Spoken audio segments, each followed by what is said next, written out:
Haitian family, welcome back guys to my channel. Bienvenue sur channel moi. If you guys new to this channel, please don't forget to subscribe. Sou nouveau sur channel ça, pas oublier ba nous abonner, like, partager, okay? So guys, today I'm going to show you how you can make Haitian fried chicken, okay? This is a fried chicken. So this is how we make fried chicken. Okay? Nou pral fè anti viande fri. Okay, famille yo? So jodi a son ti viande fri nou pral fè.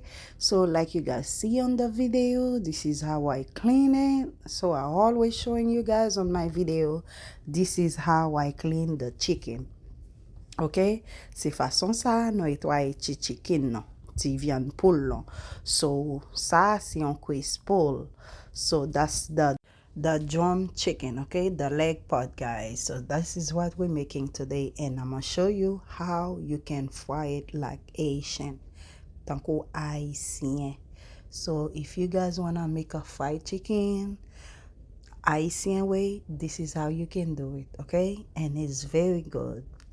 So watch the video, don't skip the video. This is how you can support your girl, support Asian food, show your support like you love Asian food and you want to support Asian food. Okay guys, this is hot pepper in there. So I always like to clean my meat with hot pepper. Moi toujours aime laver viande moi avec piment piqué, persil. So I put parsley too.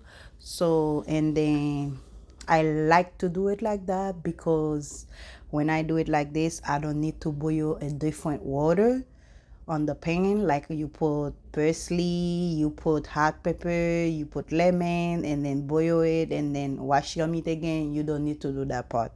This is the easy way. You just wash it with all those stuff, the parsley, the pepper, and make it smell so good. And then you rinse it with cold water and then rinse it with hot water. That's it. So that way it's easy for you. You don't need to go do all those stuff. So façon sa ou m fè la, c'est façon sa ki pi facile. Lo rache persil, ou rache piment piqué, ou marine viande ou avel, et pour laver lak citron, ou seulement rincer la avec de l'eau frette, et pour fon ti rincer la de l'eau chaud. So lo ap rincer la de l'eau frette, là ou pas même besoin fini tirer tout persil, tout citron, ou just rincer le retirer un peu de l'eau, et puis ou vider de l'eau chaud sur l'eau fini, bao. Ok? So lo fait façon ça, li pi rapide. Et puis li fait même effet a, li pas senti du, li vient nous senti bon. When you marinate that meat like this with the parsley and hot pepper, it smells so good in your face, guys. You can smell the chicken very nice and very cute. So you don't need to do all those stuff. Keep watching the video, guys. Now I let it sit a little bit after I add all those stuff, and then I rinse it. Okay, so now I rinse it with cold water first. So and then after I'm gonna put the hot water. Watch the video, please. Don't skip. So konya c'est de l'eau chaud m'a vide. That's the hot water right now. After I rinse it with the cold water, après me fin laver la de l'eau frette là, c'est à de l'eau chaud m'a laver le konya. So this is how I do it, guys. Okay, this is Haitian chicken. Okay, chicken Haitian. This is how you do chicken Haitian. Okay. Alright guys, please guys share the video. This is how you can support your girl and show you appreciate Haitian food. Ou reme manger Haitian, reme supporter peyo, c'est là. So all those seasoning I add them in there. This is cayenne pepper, this is garlic, and I have some complete season, and the other one was a different season I get from a friend. So this is it in there, but the name wasn't on it. This is all, and then I add my Haitian seasoning on it. Okay, so all the c'était poudre piment piqué ya qui nous qu'on utilisé ya, et puis c'était poudre l'ail, c'était seasoning complete là, et puis qu'on y a non mariné, et puis nous mettez épices haïtiens là-dedans, et puis nous mettez le tout fait sans de l'eau. So I put it in there with no water, okay? The chicken is gonna be the water that's gonna cook the meat.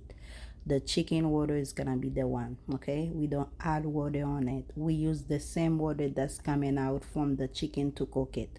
So you don't need to put no water. All the seasoning I put, all those stuff's gonna make a lot of water on it.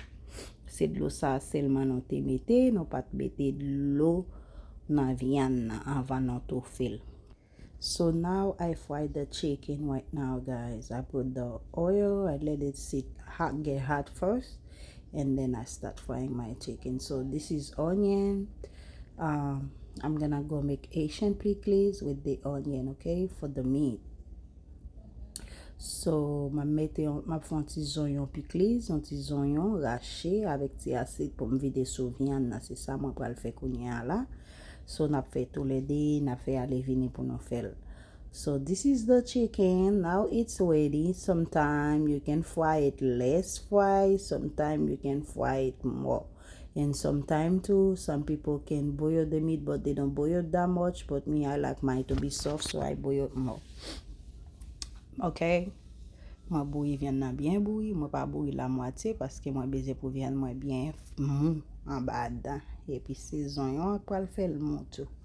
So si vous avez un parti qui coupé dans viande yo, c'est parce que si moi le gon ti parti rouge, m'a couper les tirer parce que me pas aimer garder viande nan avec un petit sang chita en dedans qui entre en dedans viande nan qui rouge, so m'a tirer. So some of the meat you saw that missing one piece of meat is because there is some of the part of the meat that was red. I cut it and take it off.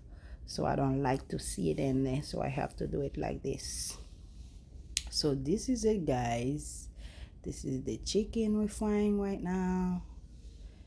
And I'm telling you guys, it's very good. You see that sauce I put on the chicken when I'm cooking it? That's mojo sauce.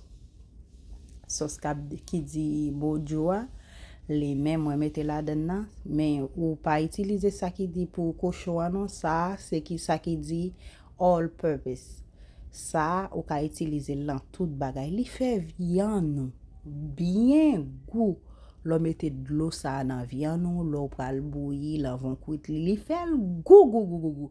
Li balon bon goût acide. Sou pas vle utiliser de l'eau citron, mais l'on mette l'eau pas besoin utiliser citron, pas besoin utiliser Haitian confit, nothing. Ou seulement utiliser. So when I use that mojo sauce, you see I put in there, I don't use no lemon juice, no orange juice, no Haitian confit. I don't use none of those. I just put that thing on it. So when I do meat for a party, like for my baby birthday or a friend, this is how I do it. But that chicken was for a friend party. This is how I do it. So I like to cook it with this mojo sauce because it help. It says all-purpose marinara sauce. This is what it's gonna say on the bottle if you guys wanna use it. So for this Haitian onion pickles, so I use the green pepper. If you guys have the yellow, the red one, you can still use it too, and it make it very nice and smell better too, because when you add all those pepper on it, it make it smell very good. So this is a Haitian bouillon I make. I didn't post that one and make no video because I was on wash. So this is a Haitian bouillon. So the chicken was for the party, but the bouillon wasn't for the party, guys. The bouillon was for somebody special that was here. So I make the bouillon for her. Okay. So this is Haitian cube Maggi I use.